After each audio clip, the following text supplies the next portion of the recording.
Hello everyone, this is Personal Finance for Us. Today's video is going to be getting back on track with Dave Ramsey's patented, time-tested baby steps. Today, baby step number 5, saving for college. Let's get into it. So, on the subject of saving for college, we know it has gotten incredibly expensive over the years. According to the National Centers for Education Statistics, in the 2015-2016 school year, in-state tuition for public universities was just over $19,000.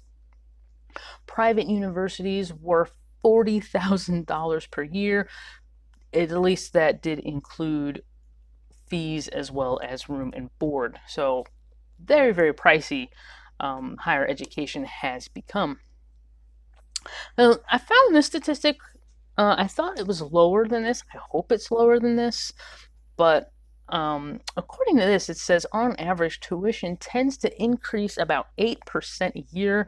Back when I was in college, they would say it was about 5 to 6%. 8% is a pretty huge increase for 1 year. That is well ahead of inflation. But an 8% college inflation rate means the cost of college doubles every 9 years. So when we're talking about saving for college, there are two main plans that are education specific. The first of these is called an Education Savings Account, or ESA. This is a specialized education investment account funded with after-tax dollars, which allows it to grow tax-free, much like a Roth IRA.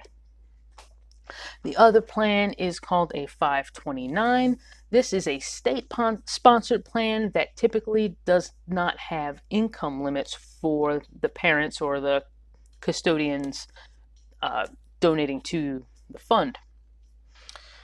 With an ESA, you can invest $2,000 annually, at least at the time of this video, per child. So if you got 3 kids, you can put in up to $2,000 a year per kid, or $6,000 per child. Again, it's funded with after-tax dollars, which allows it to grow tax-free.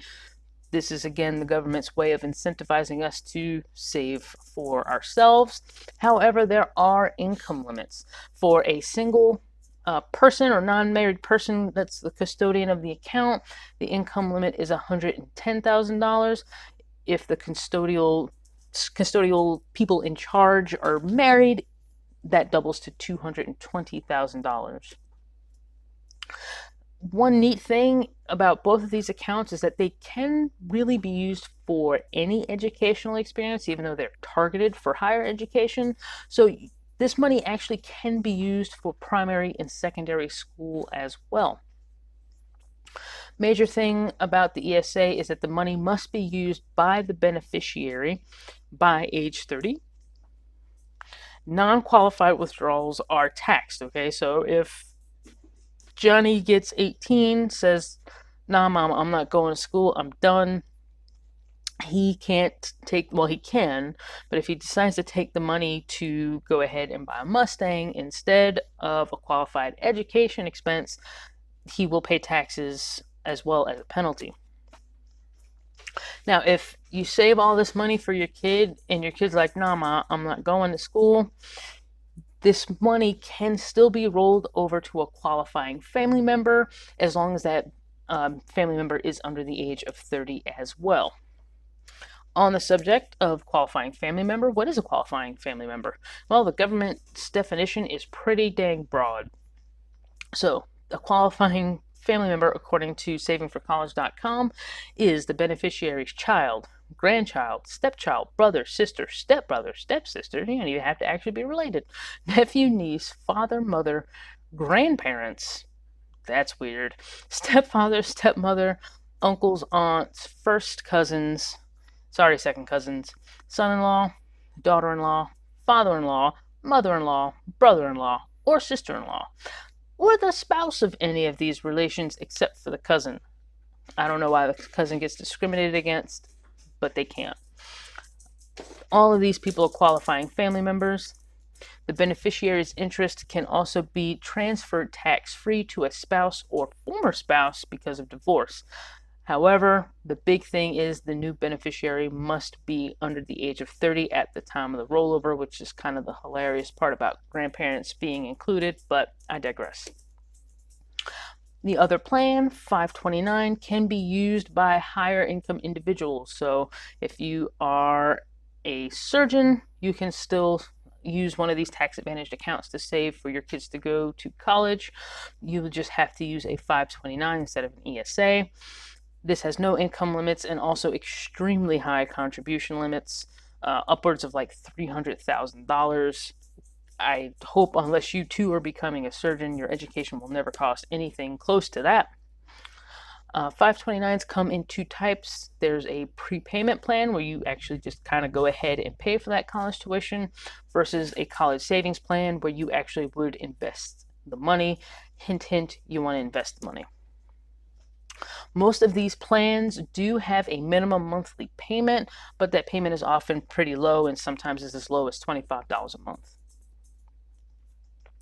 Also, from savingforcollege.com, a 529 plan is an investment account that offers tax-free earnings growth and tax-free withdrawals, just like the ESA, when the funds are used to pay for qualified education expenses.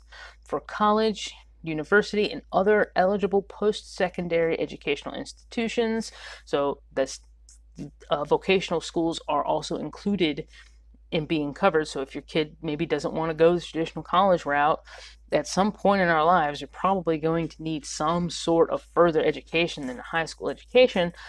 It's probably going to be covered by these plans, which is still great. And this also includes the tuition, fees, books, supplies, equipment, computers, and sometimes even room and board. The IRS also allows tax-free withdrawals of up to $10,000 per year per beneficiary to pay for tuition expenses like private, public, and religious K-12 schools. So again, with 529s, you can also use them for private school tuition as well. So there's a little bit of versatility, even though they are designed specifically for education. The benefits of both plans do allow for withdrawal of funds for education-related expenses, as we just discussed. Both plans do allow for rollover to qualifying family members, but the 529 will have more restrictions. There are some downsides. One of those downsides being, again, it is very education specific. This is not a wealth building sort of tool. That isn't the plan here. In fact, you really don't want to have way too much money in this account for one kid because, again, they'll just have to roll this money over to someone else's, to another qualifying young person in the family's expenses. So it's not designed to be this big wealth producing thing. There's other vehicles for that. You can have limitations on the investments. ESAs, maybe not so much, but the 529s in particular, kind of like your workplace 401k, where there's certain investments that you have to choose from when it's an employer-sponsored 401k. Kind of a similar deal here with the 529. You have to pick the investments. The one thing is you don't have to invest in your state's 529. In fact, every state now, I believe, has at least one 529 plan. So you can really pick any state that you want and invest there. It doesn't really matter. So there, in that regard, there is some investment flexibility. You need to be mindful that your investments outpace college inflation. As we said, allegedly 8%. Like I said, I've always heard 5 to 6%. But that being said, the stock market, we're looking at generally 7.5 to 8% returns. So particularly when you're looking at the 529s, it is imperative that you really assess what you're investing in, because as things have been for the last several years, they're blowing 5-6% that you'd get in the stock market out of the water, and certainly blowing regular inflation out of the water. So these are things to be mindful of. You definitely want to have the money in some solid investments. So, discussion piece. One big thing is the future of college is uncertain at the moment. What do I mean by that? What I mean is, I don't think, and a lot of people also don't think, that the college tuition situation is sustainable. The government tried to do a good thing, and like what happens pretty often when the government tries to do a good thing, they did it poorly. What happened was they opened up all of this funding for college kids, let the taxpayers back it. And so what happened with this whole new rush of applicants? College tuition demand went up. Colleges took advantage of it. So I truly believe that college tuition is a big bubble right now. And all bubbles pop at some point. You're already seeing a lot of anti-college sentiment and backlash. I'm not on that train, but I'm certainly on the train of stop ripping off these families. But I digress. So anyway, that's something that you'll definitely want to keep in mind when you're saving. I don't think in 10 years college tuition will be $200,000. I certainly hope not. But these are sort of things that when you're planning, you really want to think about. Because the government gives tax advantages to these accounts for a very specific purpose, there's lots of rules. So my recommendation to you would be get up with your certified financial planner, find one you really trust, find one that will sit down with you and really teach you what you need to be taught to make the best decisions, and really go from there. Make sure you have somebody that can really help you navigate through all of the rules. Lastly, starting early is so key.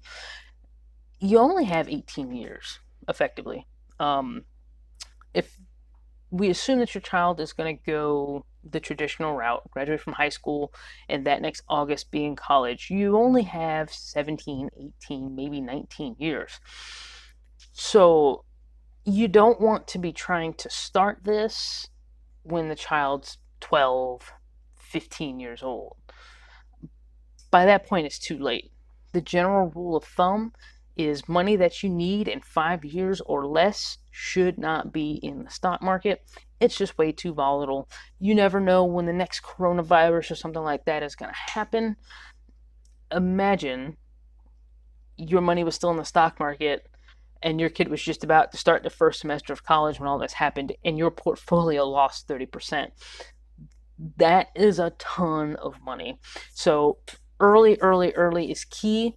If you're just now hearing about a 529 or ESA and you're trying to do some research and your child is 15, it's a little late for these programs, but it's never too late to save money. It's never ever too late to save money. But this is probably not going to be the right vehicle for you. It's a bit too late. As always, here are some resources for you guys. Go ahead and go to any of these links, get more information about these two types of student savings programs. And that's it, guys. This has been another video from Personal Finance for Us. I hope it was valuable. I hope you guys learned something. See you guys in the next video. Peace.